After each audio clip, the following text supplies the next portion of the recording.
This is the viewer. Welcome back to the Armed Celtic Templar, and welcome back to another how-to video. And today, y'all, we are actually going to be covering the 11th to 12th century Scottish Knight. Now, I asked y'all in our community area on which video we should be covering for the month of March first, and y'all picked the Scottish Knight for, well, third place. I can understand that. Not that many people understand what these guys would look like. No, you know, their history, their background, and such. But whenever somebody thinks of Scottish Knight, they automatically think from the War for Scottish Independence. They think of Robert the Bruce, William Wallace, and all that. Well, before the 13th century and 14th century, the Scottish Knight looked more like this. Now, it's actually been stated by the chronicles of the Anglo-Normans, or as well the Norman military, who actually stated that the Scottish Knights wore long flowing robes and wore iconical nasal helms most of the time. They even stated on how they actually almost looked and sounded like a Norman knight. However, their equipment varied in difference. In fact, they even gave them the cruel nickname, the Sleeper Knights, or the Sleepily Knights. Reason being because, one, of their footwear, and two, because of their long flowing robes. Now, many people automatically ask, Templar, that doesn't sound like a cruel nickname, it doesn't sound, I don't see the joke in that. Here's the thing, back then, medieval humor was a lot more messed up than we understand today. But yeah, I'm wearing one of the more comfortable variations of the said Scottish footwear, because the other one was, as you will soon see, was so dang uncomfortable. I can see why they stopped wearing it after a while. In fact, these were the pointed toe slippers, which were very uncomfortable for my feet. So, yeah. Now, most of our accounts actually come from not just the Normans, which the Normans do give a good chronicle to it, but they don't give a most accurate chronicle to it, because one, the Normans were what you would say a type of people that would mock, or as well call them, savages. Because one, during the Battle of the Standard during the 12th century Anarchy for the said Norman throne, it's actually stated that the Scottish military had what they called Celtic barbarians who were naked and savage. Well, this is a play on word term, and in fact, this means that one, the Scottish foot soldiers or levy were, well, that militiamen. They didn't wear most armor compared to a Scottish knight. Now, the Scottish knights were called light cavalry, or in this case, light armored units. This is kind of saying something, but yeah. Now, there are many accounts that actually come from the fact that the Scottish knights looked almost near identical to the I.O. Lewis Chesssmen set, as you can see here, which I do have to agree with that, because one, these equipment almost actually favors to the form of the Scottish knight at that timeline. Now, as we can see, we see a Norman kite shield, long flowing robes, we see a variation of iconical helmets, so it's almost like as though these guys were copying from the Scottish equivalent group. So that's my some historians' best understanding, seeing the fact that the Isle of Lewis is technically in the lands of Scotland. So they might have copied from the regional Scottish groups out there. Now, majority of the time, I'm dressed as the most common type of form of Scottish knights at the time. There were accounts that stated that Scottish knights did wear a form of scale armor. I don't know if that's true or not. There's not much evidence that proves it. Only account I do get from it is from an Anglo-Saxon church monastery that actually stated on how the knights fought with such vigor and ferocity that they wore a shed of dragon skin. Now, this is poetic, meaning to the fact that he was wearing dragon scale armor. Of what it was, it stated he covered his whole body in it, so that means it might have been a full suit, just like covering my, my hauberk. So maybe that could be the best size. So I don't know how big it would have been. I don't know what it would have looked like. We don't know. Now, the nasal helm that I'm wearing is that of what we see from the Lewis Isle Lewis Chesssmen set, as we can understand. We see the said chic plates. Now, some of them would have back plates. Mine doesn't. Though there is accounts that states that the iconical nasal helm that they wore, most of the time they didn't wear anything of male coif related. And in fact, they would actually wear a nasal helm, but with male aventail attached. So that could be a good example.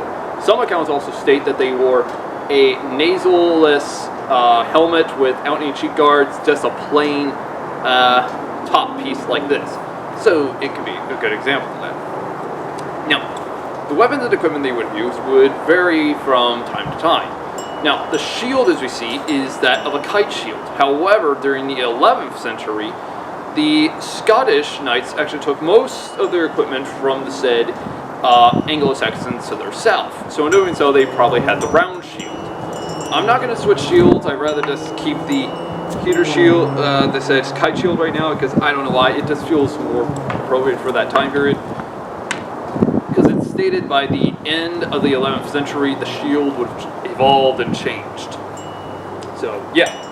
Other weapons would have also included the spear, which would be mostly used as a thrusting style weapon, while they actually carried a light javelin. Some accounts actually stated that they threw their javelins when they charged at their opponent. In other words, it stated that they actually carried a bundle of light javelins in a side holster of their saddle. That way they could easily reach for it and toss it at their opponents. This is actually why they're even called the cavalry javelin throwers, or the light cavalry levies, by the said Anglo-Normans.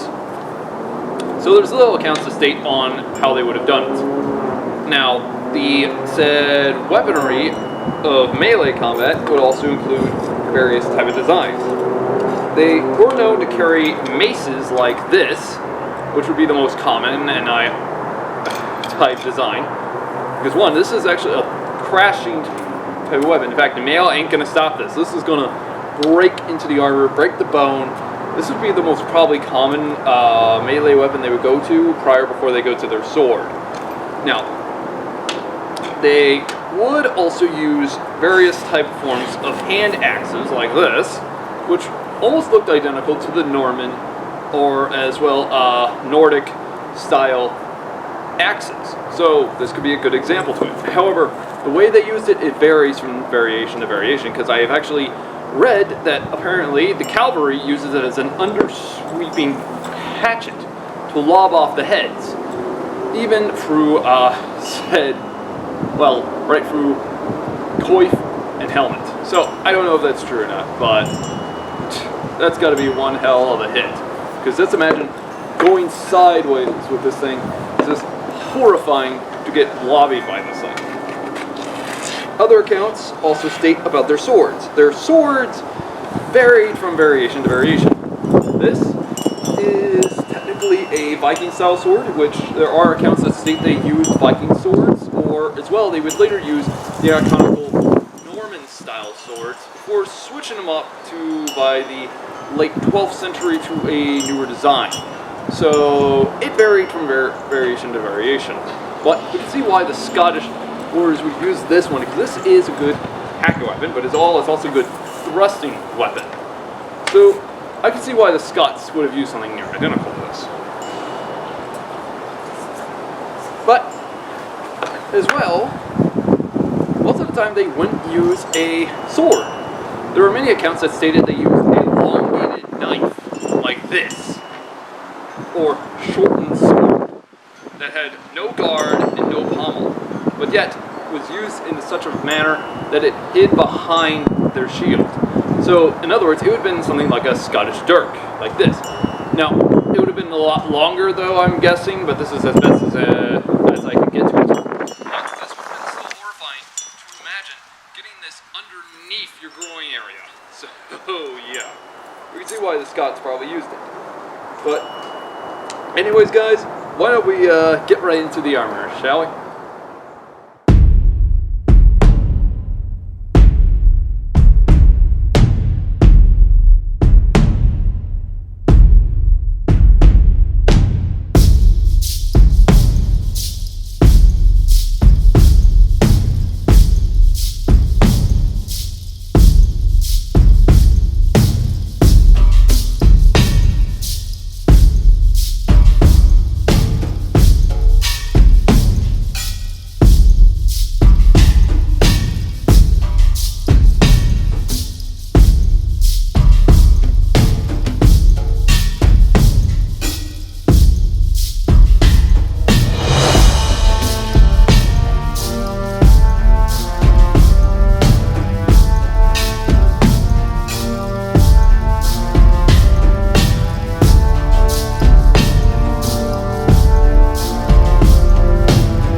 well, as y'all saw with me moving around and all that, I felt very light and no fatigue when I came to moving around in this equipment. Now, as y'all saw, the equipment I'm wearing is very light and mobile. This is probably why the Normans named them the light cavalry, or light foot soldiers, or light armored foot soldiers, I should say. So maybe there was some truth in the matter of how they would have fought, but there is little lacking on evidence of how or what they would have looked like. Now, many of y'all saw me swinging my mace and axe pretty much overhead and such. That's because of how it was used. It was mostly made to actually hit something like the head or the shoulders. When you take those out, it is a devastating blow, especially when it comes down to the mace. The mace is going to bite into the armor and through the bone. The same with the axe. Now, mostly I wish I had a horse to do this, because then y'all could have seen me do the light javelin toss and such like that. But what can you do? Now, y'all also saw I did not bring my round shield out. Well, that's because, one, by the time at the end of the 11th century, most Scottish armies started to use something like this, the kite shield, in order to face off against the Norman invasions and such. Now, they did do border skirmishes with them several times, but yeah. Now, as we understand, though, the Scottish knights were pretty badass and probably hard to kill. This is probably why the Scottish armies would later, though, pretty much adopt a new design after the Battle of the Standard, which was also nicknamed the Massacre at the Standard, because one, the English army had somewhat redesigned its military. The Scottish army, on the other hand, the further north you go, the more the Scottish army is going to look a lot different. Mainly due to the less amount of mail armor, or as well, even helmets. So, yeah, we could probably see why the Scottish army would have looked the way it did during this point in time. Now, though, I hope this actually has helped y'all out on understanding the history of the Scottish Knights. Now, if y'all want to see more information on, like, say, the Battle of the Standard or anything related to the Scottish armies during this point in time, I'll leave links down below in the description for both videos and as well history-related subjects down in the video description below, so that way y'all can understand how these guys will look like. Anyways, guys, it's been Celtic Templar. Hope to see y'all in the next one. Like and subscribe for more, and if y'all have any suggestions for another how-to video, let me know in the comments below, and we'll get right into it.